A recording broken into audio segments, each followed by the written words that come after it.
I want to talk to you about Senator John Fetterman's recent take on Israel and the Democratic Party and try to provide some moral clarity. Stick around until the end. Make sure you drop a like. And let's just back up with some core facts. Since the ceasefire, quote unquote, ceasefire was reached on October 10th, a little over a month ago, Israel has killed hundreds of people in Gaza. Israel has reportedly damaged and destroyed more than 1,500 buildings in Gaza since said ceasefire on the 10th of October, meaning it's not a ceasefire.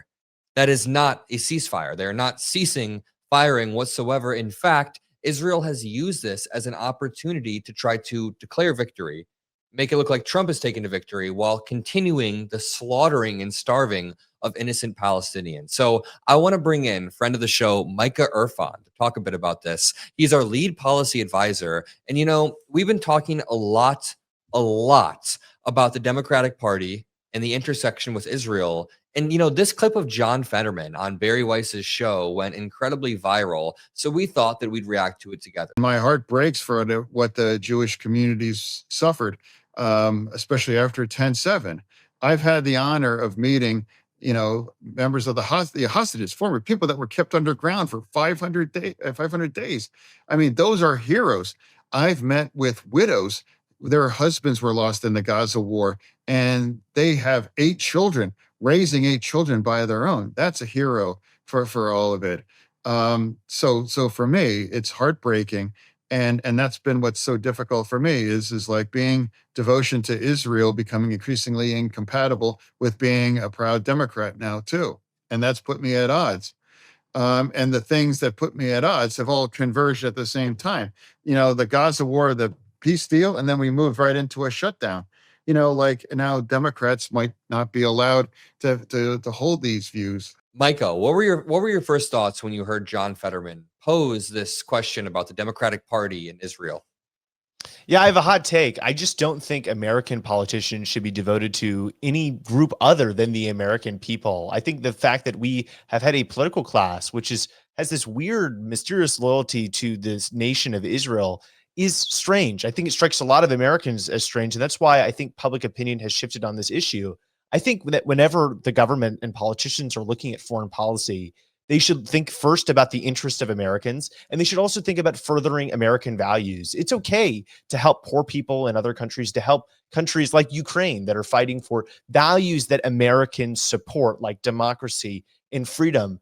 But there is no foreign policy justification for the current support we have of Israel. It doesn't help the American people at all, and it doesn't further our values. The Israeli state has killed just around, maybe even over 70,000 Palestinians. They have disrespected the United States government and not followed through with our attempts to get peace agreements. And this recent one by the Trump administration was nothing, as you said, but a PR stunt to give Trump a political victory while continuing the slaughtering of innocent Palestinians. Yeah, the far-right Israeli government literally knows no bounds and will not hold back, and it's been disgusting to witness.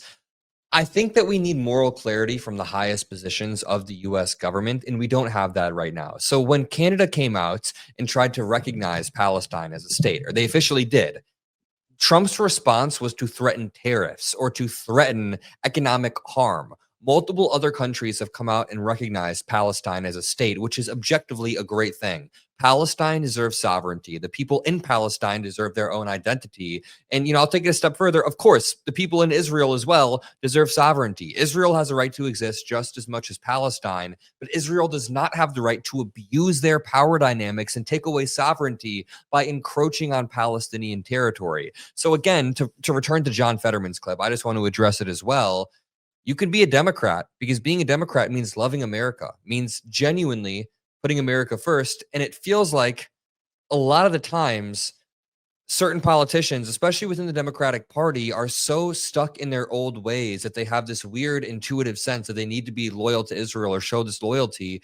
No, you can have a position where you say, of course, Israel has a right to exist, but we're not going to take money from AIPAC, number one. We're not going to be swayed by lobbyists, and we're not going to run cover as this insane starvation and mass murder happens. There's got to be a line with these politicians.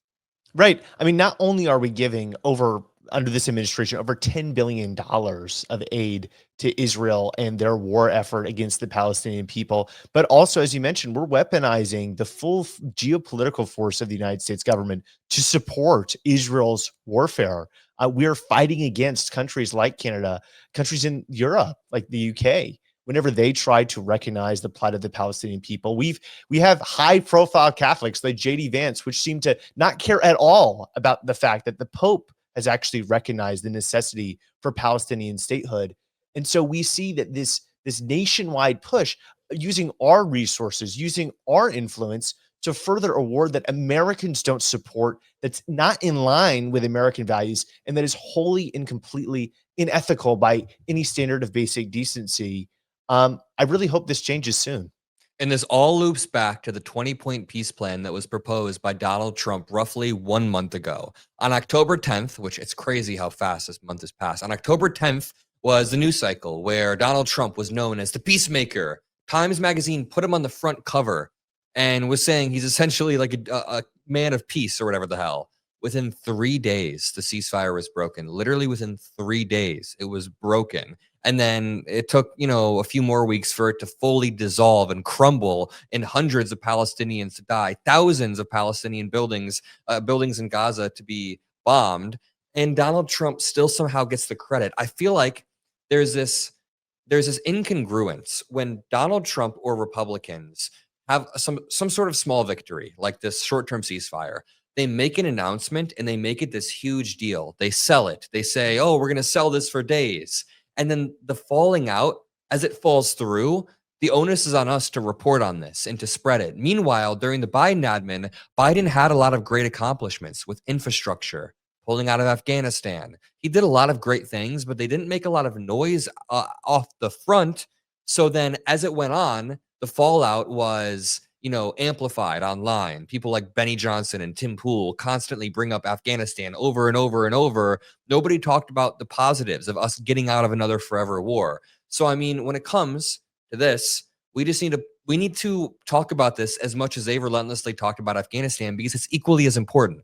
Donald Trump is declaring victory on something he didn't have any victory on. It's not even a small victory. He's made the situation worse. And then point 9 of the 20-point peace plan, by the way, Michael, when we were doing our research, you'll remember this.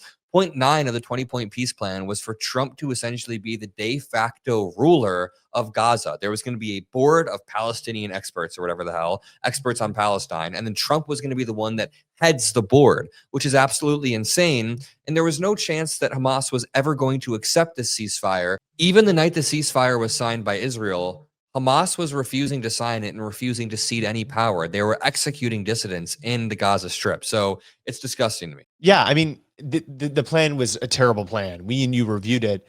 I mean, it also said that Hamas needs to give up all their weapons and be dismantled permanently as a political organization and be barred from having any political power. I don't know why any entity like Hamas would sign on to an agreement like that. Of course, that would be good, but it's just not an actual serious agreement. They're not going to sign over Gaza to Trump. They just would never. It's like Netanyahu signing all of his, authority away and ceding all of his power and dissolving his entire cabinet, right? Netanyahu would never do that. It would be a good thing. I would love that. No, it'd be great. I mean, I think Hamas should absolutely, go away, but like that's just not a serious agreement. And yeah, of course, this is what the Trump administration does.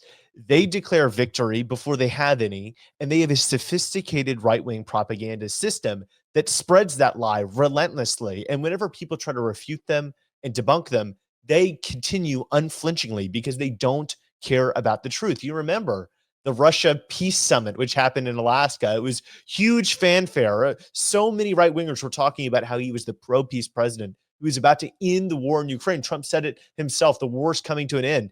And then did anything happen? Last time I checked, Ukrainians are still being slaughtered by Russian bombs, and their brutal war effort has continued undaunted by anything that Trump has done in these so-called peace deals and negotiations. Really, it's all just a PR stunt.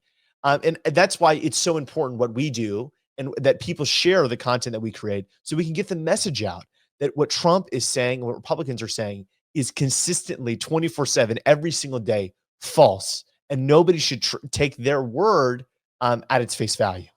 Yeah, and listen, this is a topic that deserves moral clarity, that needs moral clarity ASAP. So we're going to continue to cover it. It is quite a heated topic. People in the comment section will, of course, give us heat. I might lose some subscribers, but if you guys want to help us spread the message, drop a like, subscribe to both of us below this video. Double check to make sure you're subscribed, and I love you all. Peace out.